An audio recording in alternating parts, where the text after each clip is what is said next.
चलो હવે જો આ ચેપ્ટરનો છેલ્લો ટોપિક છે. હવે તમને એમ થશે કે ભાઈ અળસિયું અને દેડકો તો બાકી છે હજુ, પણ જે પ્રમાણે ગુજરાત બોર્ડની ગાઈડલાઈન આવી છે એ પ્રમાણે તમારા ધોરણ 11 માંથી અળસિયું અને વંદો અળસિયું અને દેડકો બંને ડિલીટ કર્યું છે. ફરીથી કહું છું, આ ચેપ્ટરમાં અળસિયાના થોડા લેક્ચર આપણે લીધેલા છે, પણ નવી ગાઈડલાઈન પ્રમાણે તમારા સિલેબસમાંથી આ લોકોએ અળસિયું અને દેડકો બંને ડિલીટ કરેલું છે. એનો મતલબ 11મી એક્ઝામમાં એ વસ્તુ પૂછાવાની નથી, અને ઓલરેડી નીટમાં તો એ વસ્તુ પૂછાતી જ નહોતી. નીટમાંથી તો પહેલેથી ડિલીટ હતું. એટલે એનો મતલબ તમે સમજી ગયા હશો કે નથી અળસિયું અને દેડકો 11માં ભણવાનું આવતું કે નથી નીટમાં આવતું. એટલે હાલ પૂરતું આપણે એ બે ટોપિક લેવાના નથી, કારણ કે 11માં પણ એની જરૂર નથી, નીટમાં પણ જરૂર નથી. એટલે જે ગણો એવા છેલ્લો પ્રશ્ન તમારા માટે બાકી જ છે, આ પતી જાય એટલે કાલથી નવું ચેપ્ટર આપણું ચાલુ થાય. ઓકે, તો જો બેટા હવે આપણે શું કરવાનું છે, તો આપણે કાલે જ કહી દીધું હતું કે ભાઈ વંદો એ એકલિંગી પ્રાણી છે. એકલિંગી પ્રાણી એટલે નરવંદો અલગ હોય, માદા વંદો અલગ હોય, બરાબર. એમાંથી નરવંદો તો આપણે ગઈકાલ ભણી ગયા. હવે આજે એની ધર્મપત્ની વિશે આપણે જોવાનું છે. એની ધર્મપત્ની, એની અર્ધાંગિની, જેને આપણે કહીએ માદા વંદો.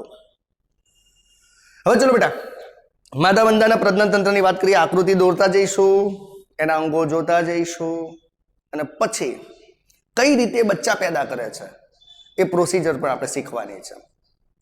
તો ચલો આજનું ટાઇટલ આપણું શું છે જોઈ લો જરા બોર્ડ ઉપર.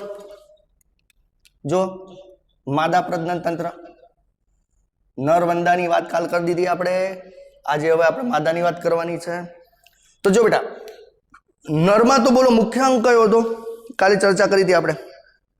નરમાં મુખ્ય અંગ કયો હતો, બોલો બોલો. નરમાં મુખ્ય અંગ કયો હતો? નરવંદામાં પ્રજનનનો મુખ્ય અંગ, વેરી ગુડ, શુક્રપિંડ હતો. તો એ રીતે આજે આપણે માદા પ્રજનન તંત્ર જોવાનું, બરાબર. તો બોલો માદામાં મુખ્ય અંગ કયો હશે? વેરી ગુડ, અંડપિંડ. સ્વાભાવિક છે કે નરમાં જેમ શુક્રપિંડ હોય એમ માદામાં અંડપિંડ હોય. હવે જુઓ માદામાં પણ અંડપિંડની સંખ્યા કેટલી હોય? તો 2 જ હોય. જેમ શુક્રપિંડ 2 હતા એમ અંડપિંડની સંખ્યા પણ 2 હોય. ઓકે, તો ચલો હું 2 અંડપિંડ દોરું છું. એ ક્યાં હોય? તો ઉદરના ટોટલ 10 ખંડો હતા, તમને ખબર છે. તેના ખંડ નંબર 2 થી 6 ની પાર્શ્વ બાજુએ તે આવેલા હોય છે. જોજો બેટા હું અહીંયા દોરું છું. ખંડ નંબર 2 થી 6 એની પાર્શ્વ બાજુએ. ઓકે, આ એક અંડપિંડ દોરી, આવી બીજી દોરું છું, કારણ કે એક જોડ હોય.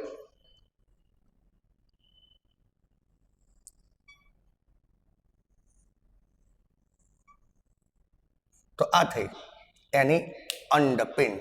તો ખંડ નંબર 2 થી 6 ની પાર્શ્વ બાજુએ એક જોડ અંડપિંડ આવેલી હોય છે. તો એક આ અને એક આ, એટલે ટોટલ એક જોડ થઈ ગઈ, બરાબર. તો ચલો મુખ્ય અંગ તમે જ કીધું હતું અંડપિંડ. જો મોટા છે બેટા, બીજા ખંડથી લંબાયા, ત્રીજો, ચોથો, પાંચમો, છઠ્ઠો, એક 6 ખંડ સુધી લંબાયા છે, એટલા માટે એને મોટી અંડપિંડ કીધેલી છે. તો માદા પ્રજનન તંત્રમાં 2 મોટા અંડપિંડ છે, એનું સ્થાન છે ઉદરના ખંડ નંબર 2 થી ખંડ નંબર 6 સુધી પાર્શ્વ બાજુએ. હવે બેટા જુઓ આ અંડપિંડનું કામ શું હશે? બોલો શુક્રપિંડનું કામ શું હતું? શુક્રપિંડનું કામ શું હતું? બોલો શુક્રપિંડનું કામ શું હતું? તો શુક્રપિંડનું કામ હતું શુક્રકોષ ઉત્પન્ન કરવા. Very good. તો અંડપિંડનું કામ શું હશે? વેરી ગુડ, તો અંડકોષો ઉત્પન્ન કરવા. તો શુક્રપિંડનું કામ જેમ શુક્રકોષ ઉત્પન્ન કરે, થોડું સરખામણી જોજો, સરખામણી રીતે જોવાનું. કવિ નરવંદામાં શુક્રપિંડ, માદાવંદામાં અંડપિંડ. શુક્રપિંડ ફલાણા ખંડથી ફલાણા ખંડ સુધી, અંડપિંડ બીજા ખંડથી છઠ્ઠા ખંડ સુધી. બરાબર. શુક્રપિંડ તો શુક્રકોષ ઉત્પન્ન કરતો હતો, તો અંડપિંડ છે તે અંડકોષ ઉત્પન્ન કરશે. ઓકે. પણ આ અંડપિંડને અંડકોષ ઉત્પન્ન કરવા હોય તો એની અંદરની બાજુએ એક વધારાની આંતરિક રચનાની જરૂર પડે છે. જેમ પેલા તો સીધું કહી દીધું હતું કે શુક્રપિંડ એ શુક્રકોષ ઉત્પન્ન કરે છે બસ. પણ અહીંયા અંડપિંડને અંડકોષ ઉત્પન્ન કરવા હોય તો એક વધારાની આંતરિક રચનાની જરૂર પડે છે, જેને કહેવાય અંડપુટિકા. એટલે કે પ્રત્યેક અંડપિંડને અંડકોષ ઉત્પન્ન કરવા છે તો એના માટે એક આંતરિક રચનાની જરૂર છે, જેને કહેવાય અંડપુટિકા. તો દોરી દઉં છું. આ અંડપિંડ, એની અંદર આ એક અંડપુટિકા, આ બીજી અંડપુટિકા, આ ત્રીજી અંડપુટિકા, આ ચોથી અંડપુટિકા, આવી બીજી 4 અંડપુટિકા એને પેરેલલ પાછળની બાજુએ હોય. જોજો બેટા, ટોટલ 8 અંડપુટિકા એક અંડપિંડમાં હોય. જોજો સમજાવું. દાખલા તરીકે આને અંડપુટિકા ધારી લો, આ એક અંડપુટિકા, એની પાછળ ને પાછળ આવી બીજી અંડપુટિકા હોય. એટલે તમને તો અહીંથી કેટલી દેખાશે? એક જ દેખાય, પણ એવી ને એવી પાછળ બીજી છે. એમ આવી 4 આગળ અને 4 પાછળ, એટલે ટોટલ 8. ખબર પડી? દોરવી એ શક્ય નથી. 8 4 આગળ હોય એટલે બીજી 4 ઢંકાઈ જાય, એટલે ટોટલ 8 અંડપુટિકા છે. આ તો તમને એમ થાય અઠવાડિયા પછી લો સાહેબ તો 8 કહેતા હતા, અહીંયા તો 4 જ દેખાય છે. અરે બસ 4 એની પાછળ છે યાર. તો એક અંડપિંડમાં આવી 8 અંડપુટિકા હોય. તો આવી બીજી અંડપિંડ, તો બીજી અંડપિંડમાં પણ આ એક અંડપુટિકા, આ બીજી અંડપુટિકા, આ ત્રીજી અંડપુટિકા, આ ચોથી અંડપુટિકા, આ બીજી 4 એની પાછળ. એટલે એનું એટલે કે આ અંડપિંડમાં ટોટલ 8 અંડપુટિકા, આ અંડપિંડમાં પણ ટોટલ 8 અંડપુટિકા. ઓકે. જે શું કરે? તો અંડકોષ ઉત્પન્ન કરે. તો ચલો, એનું મુખ્ય અંગ હતો અંડપિંડ, પતાવી દીધું. કે ભાઈ અંડપિંડનું પેલા સ્થાન કહી દીધું કે ભાઈ અંડપિંડ ખંડ નંબર 2 થી ખંડ નંબર 6 સુધી પાર્શ્વ બાજુએ લંબાયેલી છે. એનું કદ કેવું છે? તો કે મોટું છે. એની આંતરિક રચનામાં શું છે? તો કે અંડપુટિકાઓ છે. પ્રત્યેક અંડપિંડમાં 8 અંડપુટિકાઓ છે, જે અંડકોષ ઉત્પન્ન કરે છે. તો પરીક્ષામાં 2 માર્ક્સમાં અલગથી પણ આ પ્રશ્ન પૂછાય કે ભાઈ માદાવંદામાં અંડપિંડ સમજાવો, તો તમને આવડવું જોઈએ. તો જો બેટા, એનસીઆરટીમાં શું લખ્યું છે જોઈ લઈએ. તો માદા પ્રજનન તંત્રમાં 2 મોટા અંડપિંડ છે. એનું સ્થાન છે ઉદરના ખંડ 2 થી ખંડ 6 સુધી પાર્શ્વ બાજુએ. અને પ્રત્યેક અંડપિંડમાં શ્રેણીબદ્ધ અને વિકસિત અંડકોષો ધરાવતી, શ્રેણીબદ્ધ અને વિકસિત અંડકોષો ધરાવતી એવી 8 નલિકામય અંડપુટિકાઓની બનેલ છે. જોયું? પ્રત્યેક પેલામાં 8, આમાં 8. અને શું બનાવતી? શું ધરાવતી? તો અંડકોષ ધરાવતી. કારણ કે અંડકોષ બનાયા એટલે એની પાસે અંડકોષ રહેવાના, એટલે લખ્યું છે કે અંડકોષ ધરાવતી 8 નલિકામય અંડપુટિકાઓ છે. તો ચલો બેટા, આટલે સુધી બધાને ક્લિયર થઈ ગયું? તે ખબર પડી ગઈ? ઓકે, ચલો ખબર પડી ગઈ? હા, સારું. ચલો હવે મેસેજ જવા દો, હવે આગળ જોઈએ. ચલો, અંડપિંડમાં પ્રત્યેક અંડપિંડમાં 8 અંડપુટિકા હતી અને 8 અંડપુટિકાએ અંડકોષો બનાવ્યા. પણ સ્વાભાવિક છે, બોલો, એક અંડકોષ બનશે કે ઘણા બધા બનશે? બોલો ચલો, એક અંડકોષ બનશે ઘણા બધા? નોર્મલી આપણા શરીરમાં તો છે ને, સસ્તન પ્રાણીઓના શરીરમાં છે ને એક જ અંડકોષ બને. નોર્મલી સસ્તન જે હોય ને, સસ્તન એટલે મનુષ્ય સ્તનધારી પ્રાણીઓ, તો જે બચ્ચાને જન્મ આપે, તો સ્તનધારી પ્રાણીઓમાં તો નોર્મલી એક જ અંડકોષ બને. પણ બોલો, આ વંદો સંધિપાત છે, તેમાં કેટલા અંડકોષ બને? તો કે ઘણા બધા. Very good. અને કેમ ઘણા બધા બને છે તમને ખબર પડી ગઈ? કેમ ઘણા બધા બને છે? કારણ કે એની અંદર 8 આમાં 8 અંડપુટિકા છે, આમાં 8 અંડપુટિકા છે, એટલે બધી અંડપુટિકા થોડા થોડા અંડકોષ પણ બનાવે તો એ ઘણા બધા અંડકોષો બને. હવે એ અંડકોષો શું એને અંડપિંડમાં રાખવાના છે? હે? તો કે ના સાહેબ, એ અંડકોષને આગળ વહન કરવાનું છે.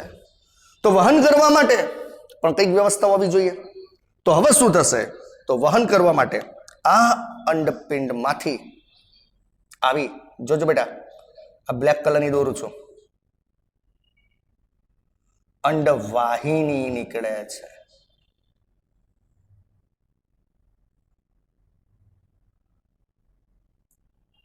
તો આ અંડવાહિની છે, જે બ્લેક કલરની દોરી એ અંડવાહિની છે. ડાબી બાજુની અંડપિંડની અંડવાહિની અને બ્લેક કલરની છે આ બાજુની, જમણી બાજુની અંડપિંડની અંડવાહિની. તો પ્રત્યેક અંડપિંડમાંથી અંડવાહિની નીકળે. ઓકે, તો બોલો અંડવાહિનીની સંખ્યા પણ કેટલી થાય? બોલો કેટલી થાય અંડવાહિનીની સંખ્યા? 2. Very good. એક અંડપિંડમાંથી એક અને બીજી અંડપિંડમાંથી બીજી એક, એટલે ટોટલ અંડવાહિની પણ 2, એટલે એવું કહેવાય કે એક જોડ. બરાબર? તો અંડવાહિની નીકળે છે એક અંડપિંડમાંથી એક, બીજી અંડપિંડમાંથી બીજી, એમ ટોટલ 2 અંડવાહિની નીકળે છે. તો બોલો હવે અંડકોષો ક્યાં પહોંચશે? બોલો અત્યારે હવે અંડકોષો ક્યાં પડ્યા છે? Very good. ચલો હવે અંડકોષો ક્યાં પડ્યા છે? બોલો બોલો કેટલે પહોંચ્યા? Very good. તો હવે અંડકોષો અંડવાહિનીમાં તો પહોંચી ગયા છે, અંડવાહિનીમાં પહોંચી ગયા. ઓકે, હવે શું થશે? તો હવે આ બંને અંડવાહિની છે એ એકબીજા સાથે જોડાઈ જશે. જોજો બેટા, હું જોડાણ બતાવું છું. આ બંને અંડવાહિની એકબીજા સાથે જોડાઈ ગઈ અને જોડાઈ અને બ્લુ કલરનો ભાગ બનાવી દીધો. જો બેટા, જોડાઈ ગઈ અને જોડાઈને આ બ્લુ કલરનો ભાગ બનાવી દીધો, જેને કહેવાય સામાન્ય અંડવાહિની. સામાન્ય અંડવાહિની. અને ઘણા લોકો એનો યોની માર્ગ પણ કહેતા હોય છે. એટલે આખો માર્ગ, આખો ક્રમ યાદ રાખજો. પેલા અંડપિંડ હતી, અંડપિંડમાંથી અંડવાહિની આવી અને બંને અંડવાહિની જોડાઈને બનાવી સામાન્ય અંડવાહિની, એટલે કે યોની માર્ગ. તો જરા આટલે સુધી જોઈ લઈએ. તો જુઓ શું થયું? તો બંને બાજુની અંડપિંડ હતી, એમાંથી બંને બાજુની અંડવાહિની નીકળી, જે બ્લેક કલરથી બતાવેલી છે, અને એ અંડવાહિનીઓ મધ્યમાં એકબીજા સાથે જોડાઈને સામાન્ય અંડવાહિની અથવા તો યોની બનાવે છે. ઓકે, હવે શું? યોની તો બની ગઈ. હવે શું બેટા? તો હવે આ યોની ક્યાં ખુલશે? જોજો બેટા, હું દોરું છું. તો આ યોની એ આ રીતે જનન કોથળીમાં ખુલશે. તો રેડ કલરથી આખો ભાગ જે બતાવી દીધો, રેડ કલરની નીચેનો ભાગ, એ છે એની જનન કોથળી. તો એ જનન કોથળીમાં ખુલશે. ઓકે, જરા હું આ જે સામાન્ય અંડવાહિની છે પહોળી બતાવી દઉં.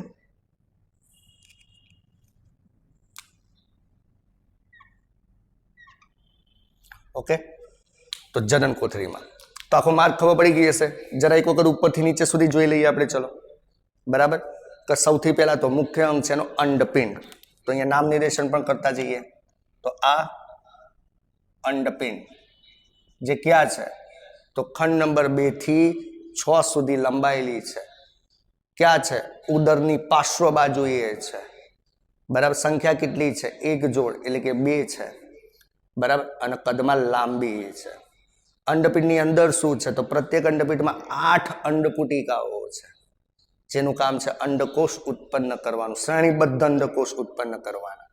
પછી બંને અંડપિંડમાંથી નલિકા નીકળે, જેને કહેવાય અંડવાહિની. એની સંખ્યા પણ 1 જોડ છે.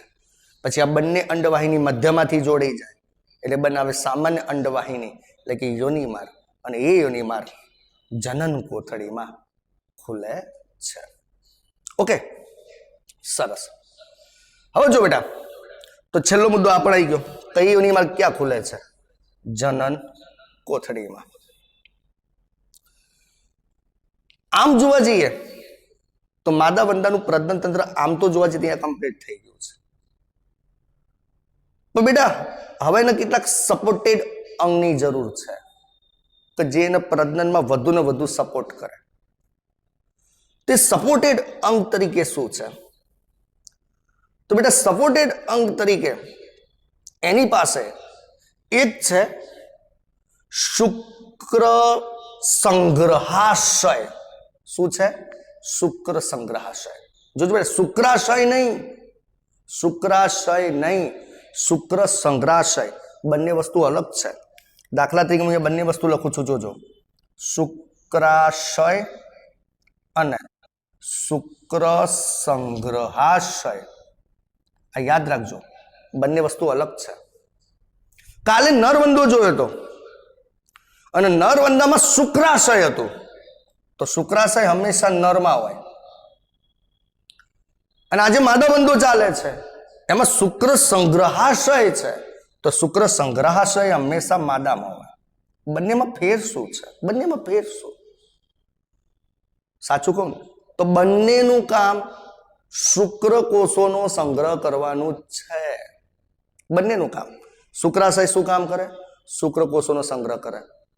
શુક્ર સંગ્રહાશય શું કામ કરે? એ પણ શુક્ર કોષોનો જ સંગ્રહ કરે। હા, તો કન્ફ્યુઝ થવાય સાહેબ, બંનેનું કામ શુક્ર કોષોનો સંગ્રહ કરવાનો। હવે ચલો બરાબર છે કે શુક્રાશય તો ખબર છે કે ચલો નરમાં છે, નરે શુક્રકોષ ઉત્પન્ન કર્યા હતા, તો એના શુક્રકોષો સંગ્રહ કરતું હશે ભાઈ, શુક્રાશય બરાબર છે। તો એ શુક્રાશય તો તોય ક્લિયર થાય અમને, નામ છે શુક્રાશય, શુક્રકોષોનું આશ્રય સ્થાન, એટલે કે નરે જે શુક્રકોષો કાલે બનાવ્યા હતા એનો સંગ્રહ કરતું હશે। પણ આ શુક્ર સંગ્રહાશય જે માદામાં છે, માદા તો ક્યાં શુક્રકોષો ઉત્પન્ન કરે છે ભાઈ? હે, માદા ક્યાં શુક્રકોષ ઉત્પન્ન કરે? તો તમે તો કીધું ભાઈ શુક્ર સંગ્રહાશય શુક્રકોષોનો પણ સંગ્રહ કરે છે, બંનેનું કામ સેમ જ છે। તો બોલો આ માદામાં જે શુક્ર સંગ્રહાશય છે, કહેવાય કે શુક્ર સંગ્રહાશય શુક્રકોષોનો સંગ્રહ કરે, તો બોલો એની ફાય શુક્રકોષો ક્યાંથી આવ્યા? માદા તો ક્યાંથી શુક્રકોષ બનાવે? બોલો કોઈ વિચારી શકે છે? જવાબ આપો, બોલો માદામાં જે શુક્ર સંગ્રહાશય, વેરી ગુડ, અમુક જવાબ મળી ગયા। તો માદામાં જે શુક્ર સંગ્રહાશય છે એ પણ શુક્રકોષો સંગ્રહ કરે છે, તો કયા? તો યાદ રાખજો, હું તમને કહું છું, જોજો બેટા, હું નર છું, તમે મને નરવંદો ધારી લો, તમે મને નરવંદો ધારી લો, તો મારી પાસે શુક્રાશય હશે। તો હું શું કરીશ? હું નર છું એટલે મેં જે શુક્રકોષો ઉત્પન્ન કર્યા એ હું શુક્રાશયમાં થોડી વાર માટે રાખું છું। તો એનો શુક્રાશય પોતાના જ શુક્રકોષોનો સંગ્રહ કરે, પોતાના જ શુક્રકોષોનો। ઓકે, સાંભળજો। હવે માની લો કે હું જો માદા હોઉં, હું જો માદા હોઉં તો મારી પાસે શુક્ર સંગ્રહાશય હશે, એટલે હું પોતાના શુક્રકોષોનો નહીં, પણ જે મૈથુન ક્રિયા થઈ હશે, સમાગમ ક્રિયા થઈ હશે, અને નરવંદાએ જે શુક્રકોષ માદાના શરીરમાં નાખ્યા હશે, એ નરના શુક્રકોષ જે માદામાં આવ્યા ને, એ શુક્રકોષોનો સંગ્રહ શુક્ર સંગ્રહાશયમાં થાય। એટલે ચલો હું તમને બીજી રીતે પણ સમજાવું। માની લો કે આ બ્લુ કલરની પેન છે એ નરવંદો છે, આ રેડ કલરની પેન છે એ માદાવંદો છે। તો નરવંદામાં શુક્રાશય હોય જે પોતાના જ શુક્રકોષોનો એની અંદર સંગ્રહ કરે, જ્યારે આ માદાવંદામાં શુક્ર સંગ્રહાશય હોય જે શું કરશે ખબર છે? આ નર હતો, આ માદા હતો, બંને વચ્ચે ફલન થયું, એટલે નરના બધા શુક્રકોષો માદામાં જાય, તો એ માદાના શુક્ર સંગ્રહાશયમાં સંગ્રહ પામે। એટલે પરીક્ષામાં પ્રશ્ન પૂછાય, શબ્દ ભેદ સમજાવો, શુક્રાશય અને શુક્ર સંગ્રહાશય, તો કમ્પ્લીટ લખવાનું કે શુક્રાશય એ નરમાં હોય છે જે નરના શુક્રકોષોનો સંગ્રહ કરે છે, જ્યારે શુક્ર સંગ્રહાશય એ માદામાં હોય છે જે મૈથુન ક્રિયા દરમિયાન નર વડે મળેલા શુક્રકોષોનો સંગ્રહ કરે છે. તો અહીંયા આગળ પણ માદા વંદામાં આવું શુક્ર સંગ્રહાશય હોય છે. બેટા આમ જોવા જઈએ તો આ શુક્ર સંગ્રહાશય છઠ્ઠા ખંડમાં હોય, પણ મેં આકૃતિમાં થોડી આ વાહિની લાંબી દોરી દીધી છે, બરાબર, એટલે છઠ્ઠો ખંડ થોડો સ્કીપ થઈ નીચે આવતો રહ્યો છે. એટલે તમે આ આકૃતિના ખંડ પ્રમાણે સાચી ના ગણતા હાલ પૂરતી, પણ હું અહીંયા દોરી દઉં છું બેટા. જો મારે અહીંયા આઠમા ખંડમાં જગ્યા આવી ગઈ છે, ઠીક, આઠમા ખંડમાં, કારણ કે મેં શું કર્યું, ચોપડી કરતા અંડવાહિની થોડી લાંબી દોરી દીધી છે, ચોપડીમાં ટૂંકી છે, બરાબર ને, એટલા માટે આપણે શું થયું, થોડું નીચે પહોંચી ગયા. કશો વાંધો નહીં, આપણે તો સમજવું જ છે. એટલે હાલ મેં ભલે આઠમામાં લખ્યો, પણ તમે છઠ્ઠામાં યાદ રાખજો કે આ શુક્ર સંગ્રહાશય એ છઠ્ઠા ખંડમાં હોય છે, અને ત્યાંથી પછી એ ડાયરેક્ટ જનન કોથળી ખુલે. એ તો તમે જોઈ શકો છો. તો ચલો અહીંથી આ રીતે હું બતાવી દઉં. આ શુક્ર સંગ્રહાશય ત્યાંથી પછી આમ જનન કોથળીમાં ખુલે. ઓકે, તો ચલો આ છે શુક્ર સંગ્રહાશય, ખંડ નંબર 6 માં હોય. નર વડે મૈથુન ક્રિયા વડે મળેલા બધા જ શુક્રકોષો ત્યાં સંગ્રહ થાય, અને પછી એ ક્યાં ખુલે છે, જનન કોથળીમાં ખુલે છે.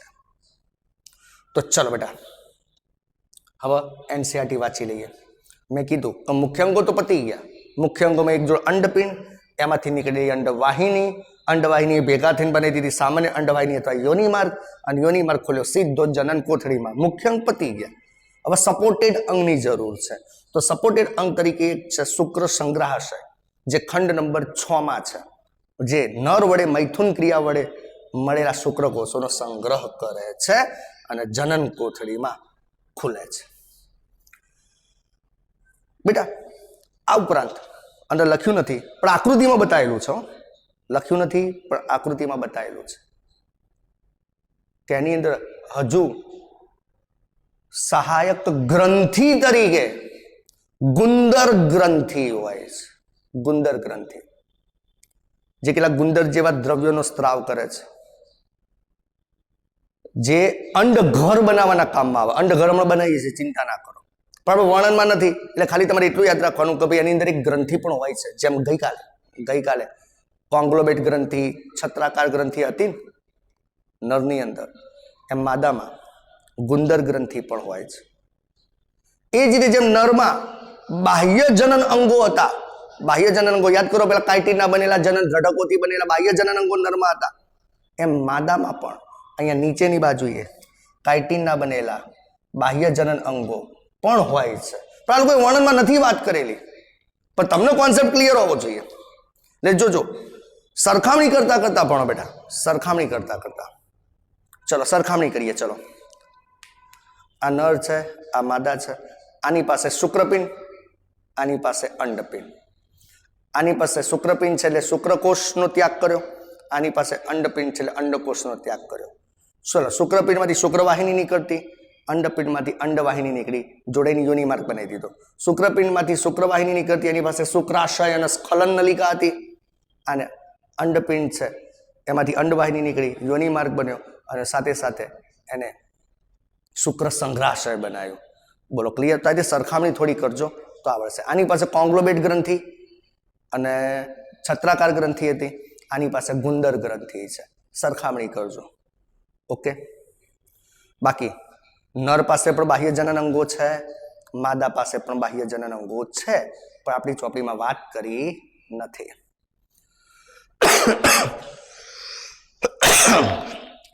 તો ચલો એનસીઆરટી પ્રમાણે શુક્ર સંગ્રહાશય એનું સ્થાન છે છઠ્ઠા ખંડમાં, અને તે જનન કોથળીમાં ખુલે છે. હવે જો આટલે સુધી બધાને ખબર પડી ગઈ છે ને? હા નામાં જવાબ આપી દો જલ્દી. તો ક્લિયર થઈ ગયું? હા, ઓકે. જોજો ફરીથી કહું છું બેટા, આમાં ગુંદર ગ્રંથિ છે, આકૃતિમાં બતાવી છે, વર્ણનમાં નથી. આમાં બાહ્ય જનન અંગો છે, આકૃતિમાં બતાવેલા છે, પણ વર્ણનમાં નથી. એટલે એવું ના સમજતા કે એ બધી વસ્તુ આમાં નહીં હોય. ઓકે, તો વર્ણન ટૂંકું કરી દીધું છે. સારું, ચલો બેટા પેલી બાજુ નર રેડી છે, આ બાજુ માદા પણ રેડી છે. હવે શું? તો વંશ વેલો આગળ વધારવો છે ભાઈ. એમને પણ પોતાના બચ્ચા ઉત્પન્ન કરવા છે. એમની પણ ઈચ્છા છે કે મારો છોકરો ડોક્ટર બને, એન્જિનિયર બને. બચ્ચા ઉત્પન્ન થશે તો ડોક્ટર બનશે ને ભાઈ. તો બચ્ચા ઉત્પન્ન કરવા માટે હવે મૈથુન ક્રિયા કરવી પડે, સમાગમની ક્રિયા કરવી પડે. તો હવે શું થશે બેટા? ધ્યાન રાખજો. હવે નર અને માદા બંનેના પ્રજનન તંત્રની વાત તમારા મગજમાં ક્લિયર હોવી જોઈએ. એનસીઆરટીમાં સીધી વાત કરી દીધી છે, વચ્ચે 4 વાક્યો મિસ કરેલા છે. એટલે ચોથા વાક્ય સુધી પહોંચવા માટે આપણે વધારાના આપણા 3 વાક્ય એડ કરવા પડશે, ત્યારે તમે એનસીઆરટીના વાક્યમાં આવશો. તો એનસીઆરટીમાં સીધું શું કહી દીધું છે ખબર છે? શુક્રકોષો શુક્રકોથળીમાંથી સ્થળાંતરિત થાય છે અને ફલિત અંડકોષો કેપ્સ્યુલમાં બંધાય છે. બસ સીધે સીધું. પણ આ શું કેપ્સ્યુલ બેપ્સ્યુલ શું છે? ડાયરેક્ટ વાત કરી દેવાની ભાઈ આવી. અને આ કેપ્સ્યુલ બદામી રંગનું હોય છે, જેને અંડઘર કહે છે. બસ સીધે સીધી આવી જ વાત કરી દીધી છે. તો હું તમને ત્યાં સુધી લઈ જાઉં, મારી રીતે લઈ જાઉં. ચલો, ચિંતા ના કરો. બરાબર? ચલો યાદ કરજો, કાલની વાત યાદ કરો. ચલો કાલે નરવંદાએ છેલ્લે પોતાના શુક્રકોષો કયા સ્વરૂપે ભેગા કરી દીધા હતા? બોલો, યાદ કરો. ના હોય તો ચોપડી ખોલો, નોટ ખોલો. બોલો, કાલે નરવંદાએ પોતાના શુક્રકોષો કયા સ્વરૂપે સંચિત કરી દીધા હતા, ભેગા કરી દીધા હતા? વેરી ગુડ, જવાબ આવવા માંડ્યા. જુઓ, વેરી ગુડ. તો કાલે નરવંદાએ પોતાના શુક્રકોષોને પેલી કોથળીની અંદર શુક્રકોષ કોથળી સ્વરૂપે, યાદ કરો, બધા જ શુક્રકોષો ભેગા મળી અને શુક્રકોષ કોથળી બનાવતા હતા. યાદ છે? તો કાલે નરવંદાએ પોતાના બધા જ શુક્રકોષો શુક્રકોષ કોથળી સ્વરૂપે ભેગા કરી દીધા હતા. અને મેં કીધું હતું કાલે કે ત્યારે જ છૂટા પડશે કે જ્યારે સમાગમની ક્રિયા થશે. એટલે યાદ કરો. એવા કાલના વંદાને પકડીને લાવ્યો આયા તો ઓય ચલે આજ મૈથુન ક્રિયા કરવાની છે, તમારે બચ્ચા પેદા કરવાનું છે, ચલો આવી જાઓ. તો નરવંદાનમાં પકડીને લેતો આવ્યો અને એ નરવંદામાં શુક્રકોષો ઓલરેડી ઉત્પન્ન થયેલા છે, તૈયાર છે, શુક્રકોષ કોથળી સ્વરૂપે ભેગા થયેલા છે. આ બાજુ માદા વંદાએ પણ પોતાનો અંડકોષ રેડી કરી રાખ્યો છે. ભાઈ અંડકોષ ક્યાં છે? ચલો આકૃતિ તમારી સામે છે. અંડકોષ ક્યાં છે? કેટલે પહોંચ્યો છે? તો અંડકોષ કેટલે પહોંચ્યો હશે? બોલો, અંડકોષ કેટલે પહોંચ્યો હશે? Very good. તો અંડકોષ જનન કોથળી સુધી પહોંચ્યો હશે. જોજો ભાઈ, બધા મગજ ઠેકાણે લઈ દેજો. અહીંયા મગજ ઠેકાણે લઈ, બધું માર્ગ કહેવાની જરૂર નથી. અહીંયા તમારે સમજવું પડે અહીંયા માર્ગ કયો છે. કે ભાઈ સાહેબ, અંડકોષ અંડપિંડની અંડપુટિકામાં બન્યો, ત્યાંથી અંડવાહિનીમાં આવ્યો, ત્યાંથી સામાન્ય અંડવાહિનીમાં આવ્યો અને ત્યાંથી જનન કોથળીમાં આવ્યો હશે. એટલે અંડકોષો જેટલા પણ હશે, 5, 10, 15, 20 જેટલા પણ હશે, એ બધા જનન કોથળીમાં તૈયાર છે. ધ્યાન રાખજો બેટા, નર તૈયાર છે, માદા તૈયાર છે, ખાલી મૈથુન ક્રિયા કરવાની વાત છે. નરે તો કાલની તૈયારી કરી દીધેલી છે. નરે તો કાલે જ શુક્રકોષ ઉત્પન્ન કરી દીધા હતા અને શુક્રકોષ કોથળી બનાવી દીધી હતી. માદા આજે ભણ્યા આપણે, તો માદાના અંડકોષ જનન કોથળીમાં પડ્યા જ છે. શું થશે? તો જેવી બે વચ્ચે મૈથુન ક્રિયા થાય, સાંભળજો, એટલે નર એ પોતાની શુક્ર કોથળીને તોડી અને બધા જ શુક્રકોષો માદાના શરીરમાં મુક્ત કરશે. જેવી મૈથુન ક્રિયા થાય એટલે નર પોતાની શુક્ર કોથળીને તોડી બધા જ શુક્રકોષોને માદાના શરીરમાં મુક્ત કરશે. બોલો, બધા જ શુક્રકોષો માદાના શરીરમાં મુક્ત થયા, પણ એ શુક્રકોષો માદાના શરીરના કયા અંગમાં જશે? બોલો. Very good. બોલો બોલો બોલો. શુક્રકોષો માદાના શરીરના કયા અંગમાં જશે? તો શુક્ર સંગ્રહાશયમાં જશે. એટલે નરના શુક્ર કોથળીમાં રહેલા બધા જ શુક્રકોષો એ સ્થળાંતરિત થઈ માદાના શરીરમાં રહેલી આ શુક્ર સંગ્રહાશયમાં જતા રહેશે. એટલે જો આપણે બતાવી દઈએ, માર્કર ક્યાં જતે રહે? 2 મિનિટ ઉભા રહેજો ભાઈ.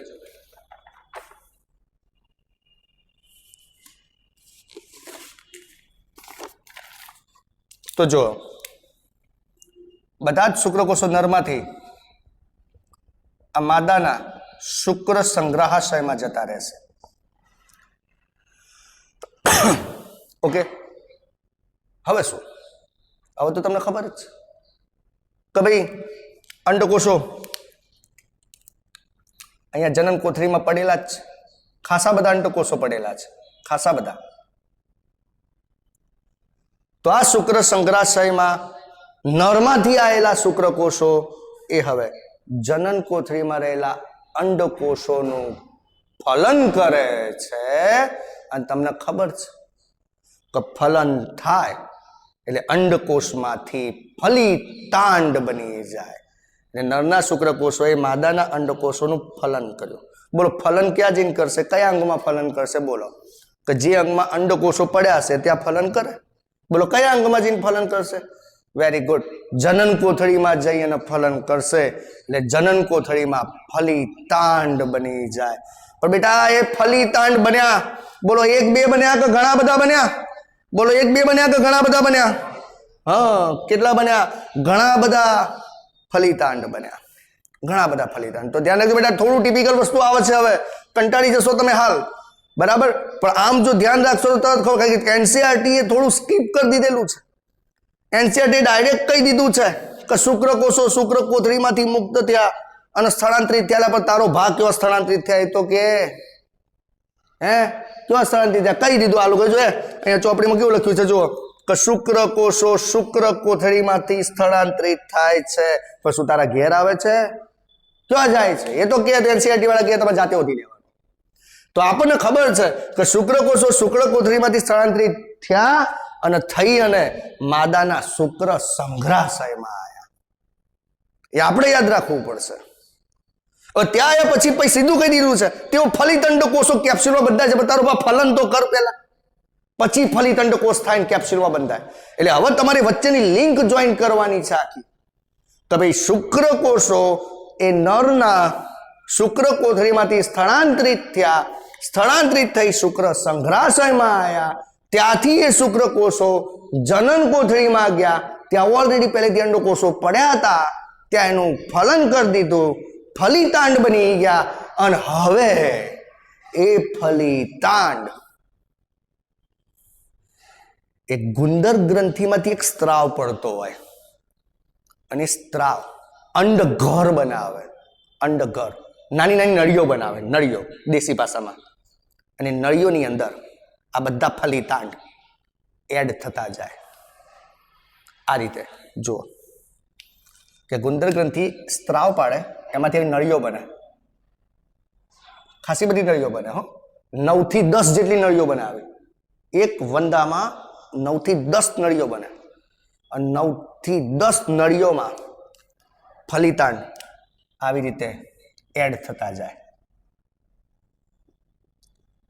અને પછી આ નળી, પ્રત્યેક નળીમાં આવા લગભગ 14, જોજો બધી આંકડાની માયાજાળ છો, યાદ રાખજો. એક માદાબંધો આવા 9 થી 10 નળીઓ બનાવે. 9 થી 10 નળીઓ, જેને અંડઘર કહેવાય. અને પ્રત્યેક નળીમાં, પ્રત્યેક અંડઘરમાં પાછા 14 થી 16 ઈંડા હોય. એટલે કે ઈંડા એટલે કે ફલિતાંડ હોય. ખબર પડી મેં શું કીધું? એક વંદાએ આવા 9 થી 10 અંડઘર બનાવે. આ એક વંદો છે, બરાબર? ચલો આ વંદાનું નામ આપી દઈએ આપણે, રોહિણી. આ રોહિણી નામનો વંદો છે. ચલો, આ રોહિણી નામના વંદાનું ફલન થયું, માદા વંદાનું. રોહિણી નામના માદા વંદાનું ફલન થયું. એટલે રોહિણી નામના માદા વંદાએ 9 થી 10 અંડઘર બનાવ્યા. આમ પ્રત્યેક અંડઘરમાં 14 થી 16 ફલિતાંડ એને મૂકી દીધા. અને પછી બંને છેડા એના બંધ થઈ જાય. આ જ ફલિતાંડ એ જ એના ઈંડા. આ ફલિતાંડ એ જ એના ઈંડા. આમ એક અંડઘરમાં 14 થી 16 ઈંડા. આવા તો 9 થી 10 અંડઘર હોય. તો ચલો હવે વાંચો. ચોપડીમાંથી કેટલું શોર્ટ કરી દીધું છે જોઈએ. જુઓ, ચોપડીમાં સીધું કહી દીધું છે કે શુક્રકોષ એ શુક્ર કોથળીમાંથી સ્થળાંતરિત થાય છે. બસ. પણ આપણે યાદ રાખવાનું, ક્યાં સ્થળાંતરિત થાય છે? તો કે માદાના શુક્ર સંગ્રહાશયમાં સ્થળાંતરિત થાય છે. પછી સીધું લખી દીધું કે તેના ફલિત અંડકોષો કેપ્સ્યુલમાં બંધાય છે. પણ એક લખવું પણ કઈ રીતે? તો કે હવે શુક્ર સંગ્રહાશયમાંથી શુક્રકોષો જનન કોથળીમાં આવશે, ત્યાં એનું ફલન કરશે, ફલિતાંડ બનશે, પછી ગુંદર ગ્રંથિનો સ્ત્રાવ થશે, એ નળી એટલે કે કેપ્સ્યુલ બનાવશે, એની અંદર પછી એ બધા બંધાશે. કારણ કે જો છેડા પછી બંધ થઈ ગયા, ખબર પડી ગઈ. તો આ રીતે અંડકોષો કેપ્સ્યુલમાં બંધાઈ ગયા, ફલિત અંડકોષો એટલે કે ફલિતાંડ, ફલિત અંડકોષ એટલે ફલિતાંડ કેપ્સ્યુલમાં બંધાઈ ગયા. ઓકે, હવે આ કેપ્સ્યુલની ખાસિયત શું છે? તો આ કેપ્સ્યુલ રતાશ પડતા બદામી રંગની હોય છે, રતાશ પડતા બદામી રંગની હોય છે. એની લંબાઈ 8 મિલીમીટર જેટલી હોય છે. અને હવે એને અંડઘર પણ કહેવાય છે. એટલે હવે વંદો શું કરશે? તો આવા તો 9 થી 10 અંડઘર બનાવશે, જે પોતાના શરીરમાંથી બહાર કાઢશે. અને ઘરની અંદર દિવાલોમાં, ખૂણા ખચકાઓમાં નાની નાની તિરાડો હશે ને, કે જ્યાં ભેજ થોડો વધારે રહેતો હોય તેવી તિરાડોમાં, તથા જ્યાં વધુ ભેજ રહેતો હોય એવી જગ્યાઓએ, ત્યારે ખોરાક જ્યાંથી વધારે મળવાની શક્યતા છે, ટૂંકમાં અનુકૂળ જગ્યાઓ, એવી જગ્યાએ આ અંડઘરને છોડી દેવામાં અથવા ચોંટાડી દેવામાં આવે છે. તો આ રીતે માદાએ પોતાના શરીરમાં બનેલા અંડઘર નો કમ્પ્લીટ ત્યાગ પોતાના શરીરની બહાર અને આપણા ઘરમાં કરી દીધો. બોલો, આપણા ઘરના રસોડાની તિરાડોમાં કરી દીધો, બાથરૂમની તિરાડોમાં કરી દીધો. અને એક વંદાએ પાછો આવા 9 થી 10 અંડઘર મુક્ત કર્યા. અને એક અંડઘરમાં પાછા આવા 14 થી 16 ઈંડા હોય. એટલે આ તો વાત છે, જો પરીક્ષામાં ડિટેલમાં પૂછાય અંડઘરનું નિર્માણ સમજાવો લો, તો આપણી ચોપિંગ તો 4 વાક્યો જ આપેલા. જો કે 4 વાક્યો લખો તોય ચાલે, પણ એ 4 વાક્ય માટે બાકીના વધારાના 5 વાક્યો તમારે યાદ રાખવા પડશે બેટા. તો ચલો પરીક્ષા એક્ઝામ ડિટેલ લેવા, કોન્સેપ્ટ ક્લિયર કરીએ. તો ભાઈ અંડઘરનું નિર્માણ સમજાવો. તો ક્યાંથી ચાલુ કરવું પડે? ફલનથી ચાલુ કરવું પડે. કે ભાઈ નર વંદાએ શુક્ર કોથળીમાંથી પોતાના શુક્રકોષો શુક્ર સંગ્રહાશયમાં નાખ્યા, ત્યાંથી પછી જનન કોથળીમાં ગયા, ત્યાં અંડકોષો હતા, ત્યાં ફલન કરીને ફલિતાંડ બનાવી દીધા. અને પછી ગુંદર ગ્રંથિના સ્ત્રાવથી નળીઓ બની, જેને કેપ્સ્યુલ કહેવાય, જેની અંદર એક કેપ્સ્યુલમાં 14 થી 16 ઈંડા જાય. આવી તો 9 થી 10 કેપ્સ્યુલ બને. અને પછી એક કેપ્સ્યુલ બંધાઈ જાય, એટલે કે છેડેથી બંધ થઈ જાય. અને પછી એક કેપ્સ્યુલને અંડઘર કહેવાય. કમ્પ્લીટ બંધ થઈ જાય પછી એને અંડઘર કહેવાય. અને પછી એમ લાગે કે બધા અંડઘર બની ગયા છે, એટલે એને પછી પોતાના બાહ્ય જનન અંગોમાં થઈ શરીરની બહાર કોઈ તિરાડવાળી જગ્યાએ, ખોરાકની નજીકની જગ્યાએ, ભેજવાળી જગ્યાએ એને મુક્ત કરી નાખે. ચલો, મૈથુન ક્રિયા પૂરી થઈ ગઈ, ફલન પૂરું થઈ ગયું, અંડઘરનું નિર્માણ થઈ ગયું, અંડઘરને મુક્ત પણ કરી દીધા. હવે શું થશે એ હવે જોઈએ. તો ચલો આટલે સુધી બધાને ક્લિયર થઈ ગયું બેટા? આ શુક્રકોથળી દરેક વખતે નવી બને બેટા. એક વખત મૈથુન ક્રિયા કરે એટલે શુક્રકોથળી પૂરી થઈ ગઈ. બીજી વખત કરવા માટે પછી નવી વખતે નરને નવી શુક્રકોથળી બનાવવી પડે. તો ચલો આટલે સુધી સ્ક્રીનશોટ લઈ લો. ચલો બેટા,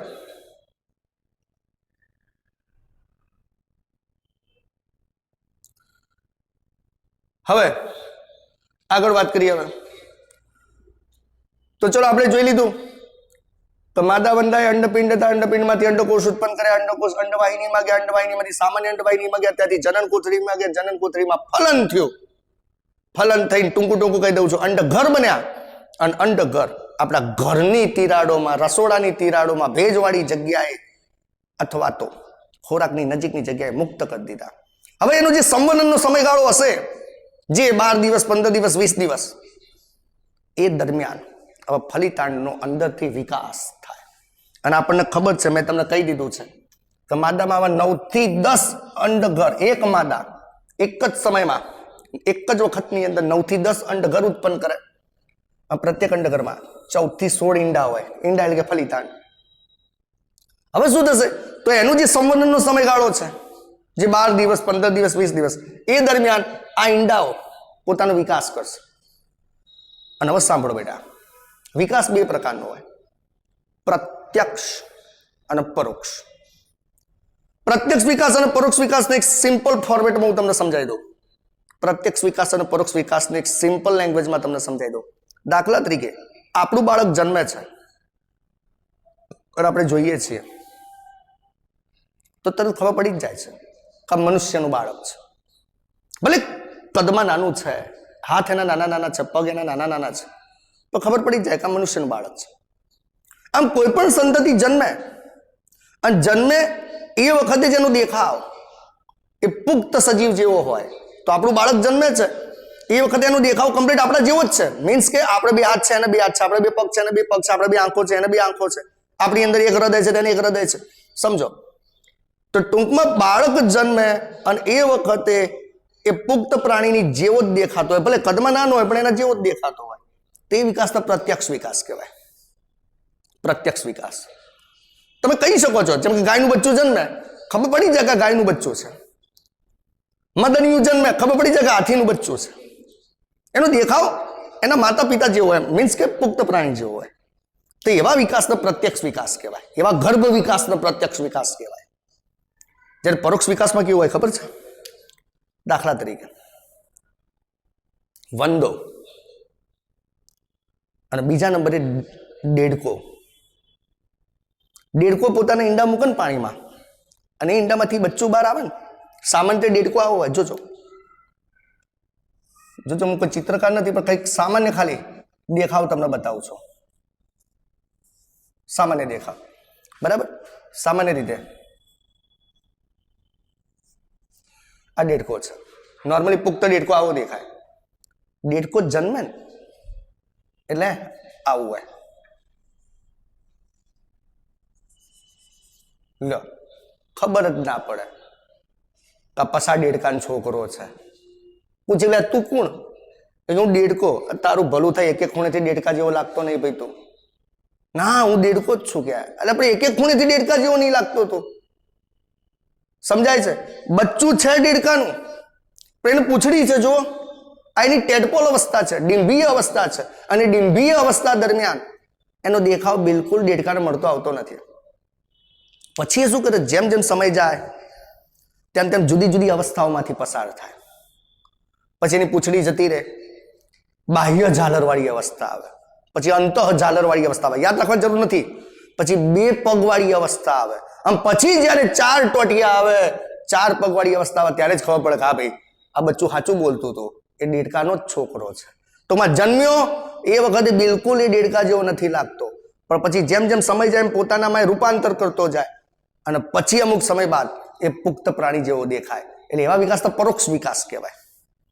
જે પ્રત્યક્ષનો મતલબ અને પરોક્ષનો મતલબ શોર્ટમાં સમજી લો કે જન્મે વખતે તાત્કાલિક પુખ્ત જેવો જ દેખાય તો પ્રત્યક્ષ, અને અમુક સમયે રૂપાંતરણ કર્યા પછી એ પુખ્ત જેવો દેખાય તે પરોક્ષ. તો વંદામાં પણ એવું હોય કે વંદાનું બચ્ચું જ્યારે અંડ ઘરમાંથી વિકાસ કરીને બહાર આવશે એ વખત તમને ખબર જ ના પડે કે આ વંદો કહેવાય. તમને એમ કે કોઈક સાથ જીવડું છે, કયું જીવડું છે ખબર નહીં સાહેબ, આખું અલગ જ લાગે છે, ખબર જ ના પડે કે આ વંદો છે ભાઈ.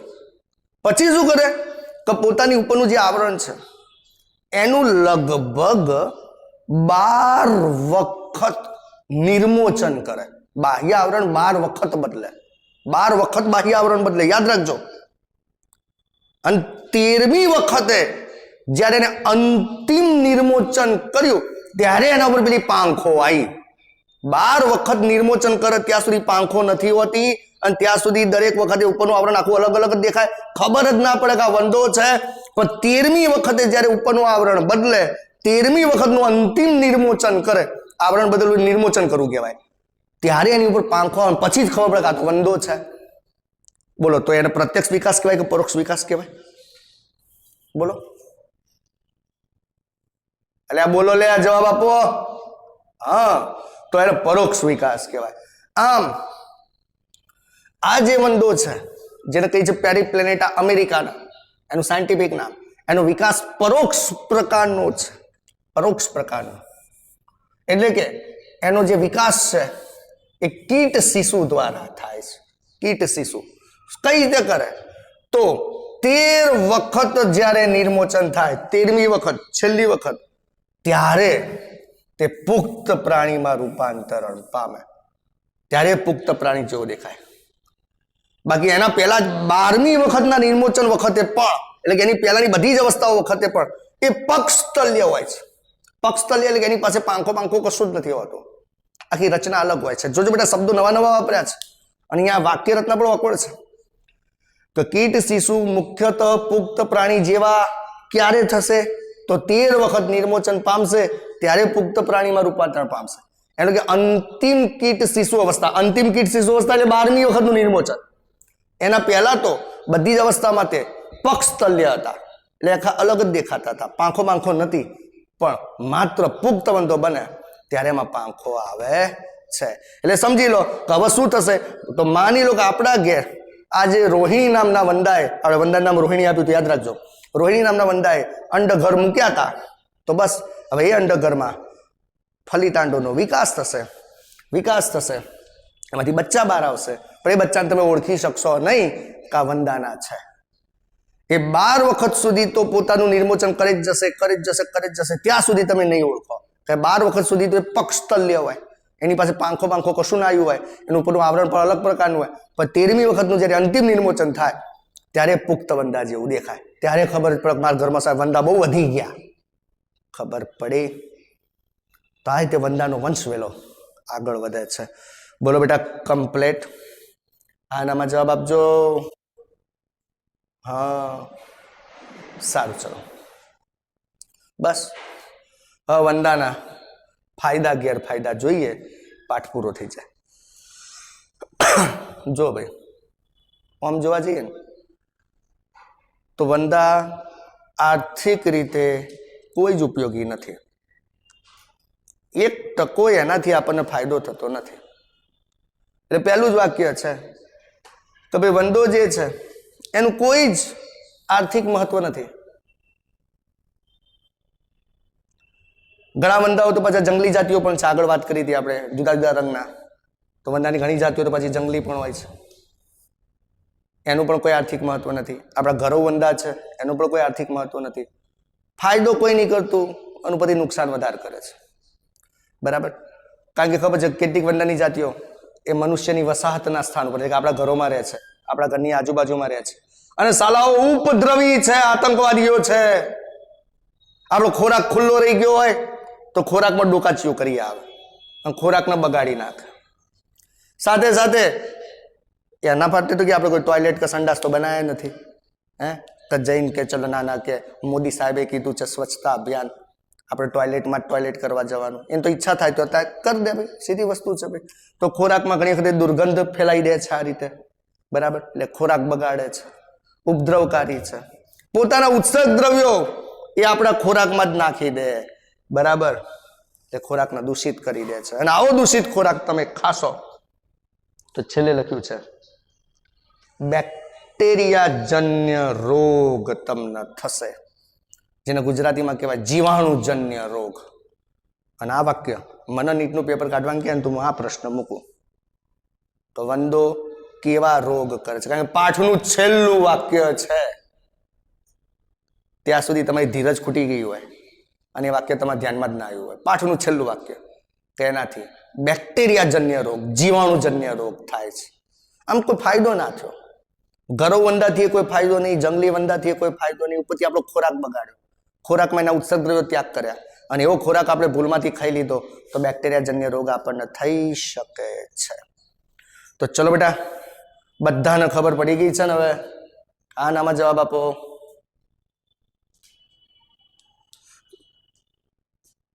સારું, ચલો હવે કોઈનો કોઈ પ્રશ્ન પૂછી શકે છે?